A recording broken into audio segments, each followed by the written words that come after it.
Very nice. Jai Sudarshan. Once again, I am Amarnath Mishra, ready to teach you physics. The topic is, the name of chapter is electricity and subtopic is combination of resistance. Now, we are going to understand the most important topics of this chapter. That is the combination of resistance. So, I think all of you are ready to understand the combination of resistance. पूरे electricity chapter में पिछले video lecture के माध्यम से हमने समझाने की कोशिश की कि ओम्स लॉ होते क्या हैं। जहाँ इलेक्ट्रिसिटी का संबंध आ रहा है, जहाँ इलेक्ट्रिसिटी की बात आ रही है, वहाँ ओम्स लॉ को अप्लाई करना ही होता है एट ए कांस्टेंट टेम्परेचर। कुछ शर्त है। ओम के नियम जो जनरल कंडक्टर हैं, जब ऊंचे क्लास में जाइएगा तो कुछ जगह कुछ मेटालिक केसेस में सेमीकंडक्टर्स जैसे एलिमेंट्स में ओम्स लॉ फेल हो जाते हैं, लेकिन हर जगह विद्युत धारा से संबंधित बातें में हमें ओम्स लॉ को क्या हम लोग पढ़ते थे? At the constant temperature the electricity is proportional to apply electric potential across the end of conductor. Remember always, this is the most important rule among the all rules for electricity chapter. So I insist all of you again and again revise these rules, apply these rules and keep in your mind this rule always. अब जहाँ resistance की बात आती है तो resistance क्या होता है? विद्युत धारा और विभवांतर के बीच के संबंध की जो constant quantity, physical quantity technical की जो आती है, उसको हम रेसिस्टेंस कहते हैं। रेसिस्टेंस से ही हम किसी भी इलेक्ट्रिक कंडक्टर के प्रॉपर्टीज के बारे में जानते हैं कि वह कितना इलेक्ट्रिक करंट को आसानी से पास करने देता है और कितने रेसिस्टेंस ज़्यादा रहने पर जो है इलेक्ट्रिसिटी करंट को पास करने में बाधा डालता है। रेसिस्टेंस शब्द बना प्रतिरोध, यानी धारा का विरोध करता है। चलिए किसी भी कंडक्टर, तो रेसिस्टेंस को दिखाने के लिए ये लाइन की जो सीरीज है, इस प्रकार के जो लाइंस दिखाई देगा, अर्थात कहने का अर्थ हो गया कि इस प्रकार के जहां कहीं भी देखें वो समझ जाएं कि रेसिस्टेंस का चिन्ह है। आप लोग चिन्ह में प्रैक्टिस कीजिए। अब रेसिस्टेंस को हमें कंबाइन करना है, ये पढ़ने के लिए आएगा। तो कंबाइन हम दो तरीकों से इस अध्याय में class 10 Bihar board CBSE board में दिया गया है, प्रूव करने के लिए आया है। और दोनों को मिलाने के बाद में तीसरी विधि मिश्रित विधि हो जाती है। चलिए रेसिस्टेंस को कंबाइन करते हैं तो होता क्या है? रेसिस्टेंस को यदि इंड टू इंड, ये पोटेंशियल, ये रेसिस्टेंस है, इसके इंड से इस इंड को मिलाया, इसके इंड को इस इंड से मिलाया, इस प्रकार की यदि रेसिस्टेंस को जोड़ा जाता है तो इसको सीरीज बोलते हैं। इस पैटर्न को सीरीज बोलते हैं, हिंदी में इसको श्रेणी क्रम बोलते हैं। और ये रेसिस्टेंस को मिलाने के बाद में ग्रुप ऑफ सेल से जोड़ देते हैं, बैटरी से जोड़ देते हैं। क्या परिणाम होता है? विद्युत धारा जब प्रवाहित होती है तो रेसिस्टेंस जो है वोल्टेज ड्रॉप डिवाइड हो जाता है, वोल्टेज ड्रॉप डिवाइड हो जाता है, रेसिस्टेंस को अलग अलग वोल्टेज ड्रॉप मिलता है। इसका अर्थ क्या हो गया कि वोल्टेज ड्रॉप बढ़ गया, यानी जो V वोल्टेज है वह बढ़ गया 3 भाग में, V1 plus V2 plus V3। ये जो है सो वोल्टेज ड्रॉप बढ़ गया है। ही इसका कॉन्सेप्ट है कि सीरीज में वोल्टेज ड्रॉप बढ़ जाता है। तो यहाँ पर हम क्या देखें? वोल्टेज ड्रॉप बढ़ा। फिर ओम्स लॉ आइए, ओम्स लॉ के अनुसार V इक्वल टू I।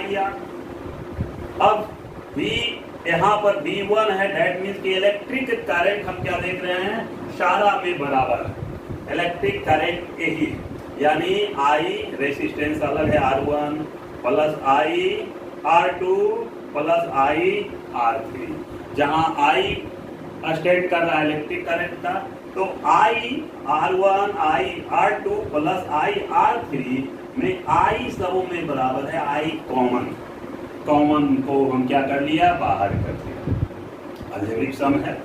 अब बाहर कर लेने के बाद में इनको क्या बचा, R1 plus R2 plus R3, यह जो है इक्विवेलेंट रेसिस्टेंस है। यानी इक्विवेलेंट रेसिस्टेंस श्रेणी क्रम में क्या होता है, कितनों भी श्रेणी क्रम में रेसिस्टेंस जुड़ा हुआ हो, सारे रेसिस्टेंस को हम अलजेब्रिक रीति से क्या बोला जाता है, जोड़ देते हैं एक एक करके, वह इक्विवेलेंट रेसिस्टेंस प्राप्त होता है। लेकिन वही बात हम पैरेलल में क्या करते हैं, सारे के इंड को एक जगह कर देते हैं। इस क्रम में, समांतर क्रम में हम इसको जोड़ देते हैं। जोड़ देने पर क्या हो गया, सारे के इंड को एक जगह जोड़ दिए तो हमें जो है सो क्या प्राप्त हो गया, इस प्रकार की श्रेणी समांतर श्रेणी कहलाती है, पैरेलल कहलाता है।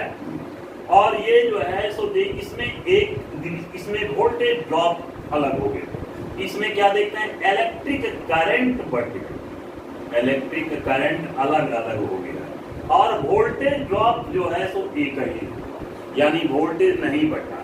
तो इसके लिए हम यहाँ लिखेंगे I equal to I1 plus I2 plus I3। फिर यहाँ पर एक बार फिर ओम का नियम लगाए, I का मान V बटा R, तो इसके लिए V बटा R1 प्लस V बटा R2 प्लस V बटा R3। यहाँ पर क्या देखने को मौका मिल रहा है कि यहाँ पर देखने को हमको मौका मिल रहा है कि V कॉमन है, तो V को कॉमन ले लिया। V को कॉमन लेने का मतलब क्या हो गया, ये V कट गया, 1 बटा R1 प्लस 1 बटा R2 प्लस 1 बटा R3, ये तीनों जो है सो फ्रैक्शनल विधि से हम जोड़ दिया।